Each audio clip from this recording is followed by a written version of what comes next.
Today we can discuss a disease called anxiety disorder.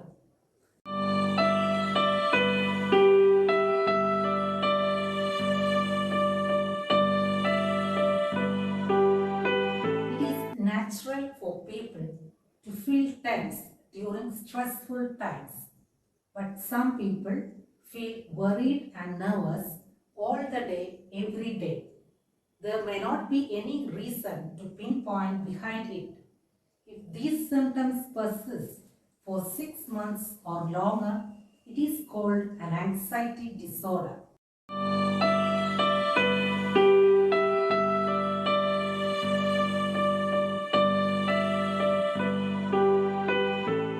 What are the symptoms of anxiety disorder?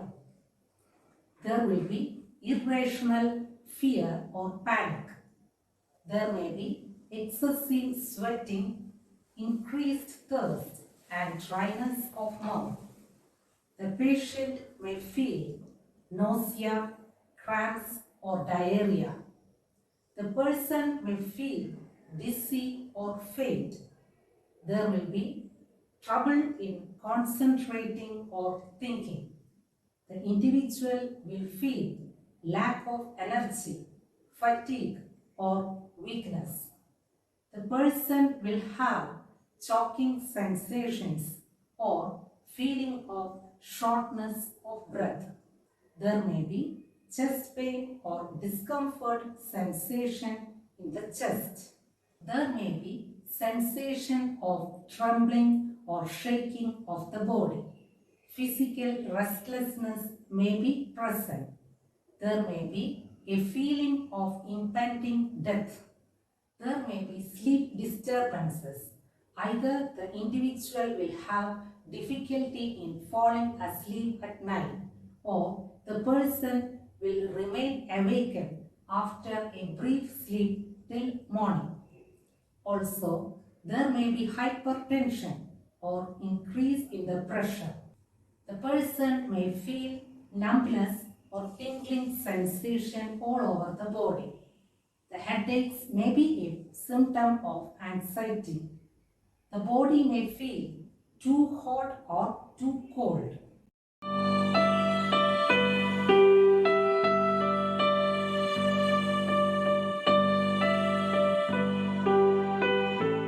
What is the pathophysiology of anxiety disorder? Hormonal imbalances can reduce or increase the anxiety attacks. Progesterone, which is a female sex hormone, stimulates the part of the brain called amygdala, which is responsible for fight or flight responses. This hormone increases shortly after the ovulation and increase the anxiety attacks, which can cause an anxious mood in females. There is another hormone called testosterone, which is commonly called male sex hormone.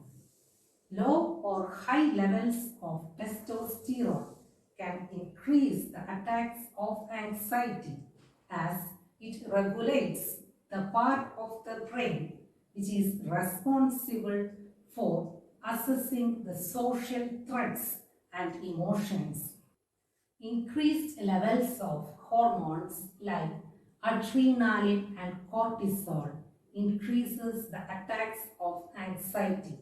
Normally, these hormones are designed in our body to cope up with danger, increase our reflexes and improve our awareness. But in some situations which are normal but slightly frightening, like preparing for a meeting or an aeroplane ride or a thunderstorm, these hormones are increased and it causes anxiety in the individual. There is another hormone called TSH or thyroid stimulating hormone. This hormone is very low in a medical situation called hyperthyroidism. Here, the low level of TSH can cause anxiety in the persons. Oxytocin is a hormone produced in the body when you fall in love or you create a close bonding with a friend. It is also known as love hormone. This hormone, oxytocin, can reduce your anxiety.